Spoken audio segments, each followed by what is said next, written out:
It has been confirmed by Xiaomi that the Xiaomi Mi 11 is seeming to be getting shipped without a charger in the box. Now, there is one very specific reason that it's not that big of a deal, but let me explain. Also, I want to ask you guys, some members of my community have asked me to do a video about my motorcycle. And I don't know if I necessarily want to do a video about it. It's not a very special bike. It's a Honda RS 150R, Honda Supra GTR in other markets. And here in Vietnam, it's just a Honda Winner. Now, a couple months ago, I did a video explaining what Quick Charge 5 was, why it mattered, and why the fact that Xiaomi included it on their Mi 10 Ultra was such a big deal. I'll have that video linked up here.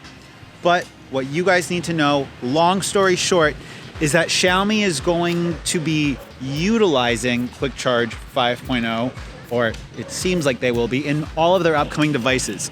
Now, Quick Charge 5.0 was something that was brought to the forefront by Qualcomm with the release of the Snapdragon 865.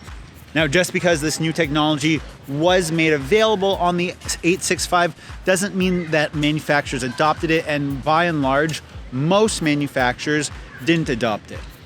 Now, the idea of Quick Charge 5.0 is pretty simple. Instead of having one battery, you have two batteries of equal size. What that allows you to do is it allows you to force a higher amount of current, being total wattage. Wattage is amperage times voltage, into these two cells simultaneously. So, for example, the Xiaomi Mi 10, the device I currently have, not the Mi 10 Pro, not the Mi 10 Ultra, not the Mi 10T, supports a single current of up to 33 watts going to the battery. Now, if that battery was split in two, that means I could then get a total wattage of 66 watts because I'd be shoving 33 watts into each of these batteries. Now, this isn't a new concept. In fact, Oppo, BBK, and OnePlus have been using this in their phones now for a while. The difference between Quick Charge 5.0 and the quick charging that we have on BBK branded phones is that on BBK branded phones, it splits the 100 total watts up, let's say, into two 50-watt currents at the charging brick.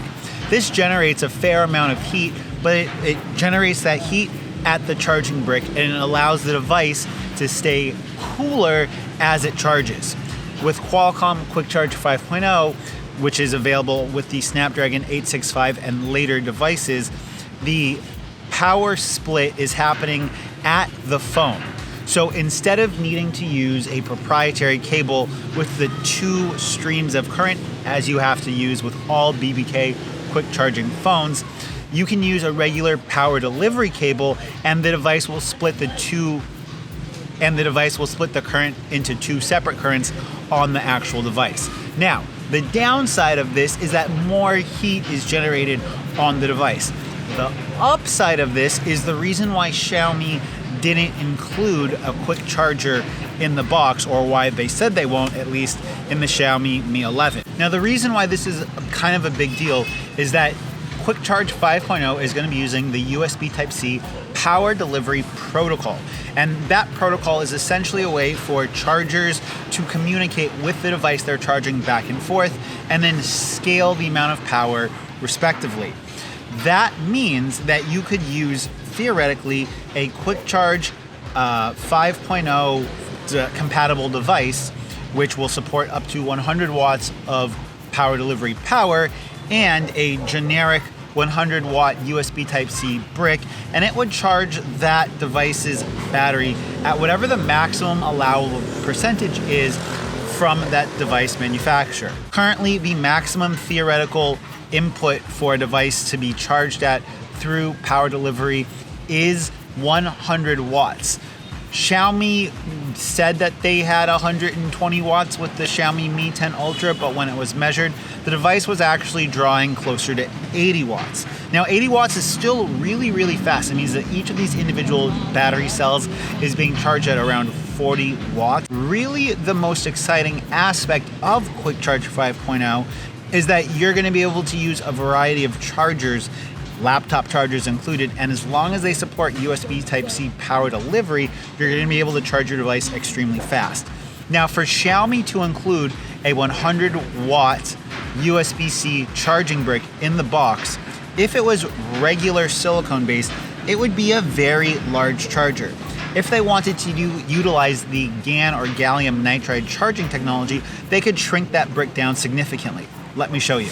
So guys, in my hand here is a Hyperjuice 100-watt USB-C gallium nitride equipped charging brick.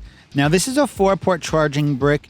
Obviously it's going to be a little bit bigger than what the smallest 100-watt gallium nitride charging brick would be, but this charging brick is extremely small for 100 watts, and it includes 4 different outputs. So 2 USB-C ports and then 2 Quick Charge 3 enabled USB-A ports. The power coming out of this brick can be divided into a bunch of ways, and I use this brick if I'm traveling with my laptop and I need to have that 100 watts of charging capability. That said, this device is already almost a year old and it's still very current and very modern.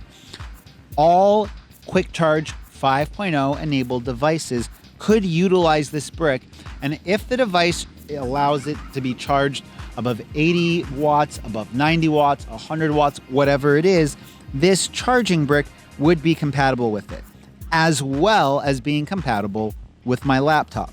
And it's this big, and it will do 4 devices. Video about this linked up here. 0.0 and charge it at a high advertised rate of speed, they essentially are going to need to include a 50 watt, 60 watt, 70 watt, 80 watt charger in the box. If the charger is not gallium nitride or utilizing this new GaN technology, it means that we're going to have an extremely large charger in the box.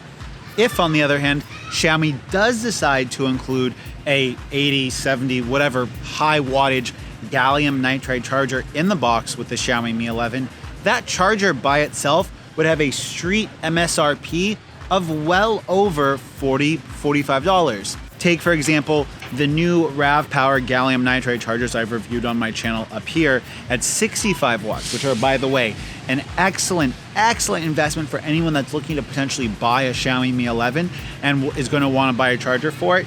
These 2 power bricks are great options, but at the end of the day, it's a $40 power brick and it's only 65 watts. One, if Xiaomi is going to include a 80, 100 watt charger in the box with the Mi 11, then it's going to be a massive charger, increase their overall packaging size, and overall make the device larger, bulkier to ship. If they include a GaN charger in the box, it's going to add anywhere from $10 to possibly even $20 in upfront costs for them in regards to manufacturing and distributing the device. So unlike Apple, which isn't giving you any type of special fast charging, it's not adding any extra functionality with your 20-watt USB-C charger required for the new iPhone. At least with Xiaomi, if you're going to be buying a charger for the Mi 11, you want to take advantage of the highest overall charging speed, you're going to be able to use that charger for years to come. It's more likely than not going to be gallium nitride, and because of that, you're investing in one charger to power a multitude of devices in the future. I'm not saying that Xiaomi should do it, I'm just saying that I understand why they are doing it.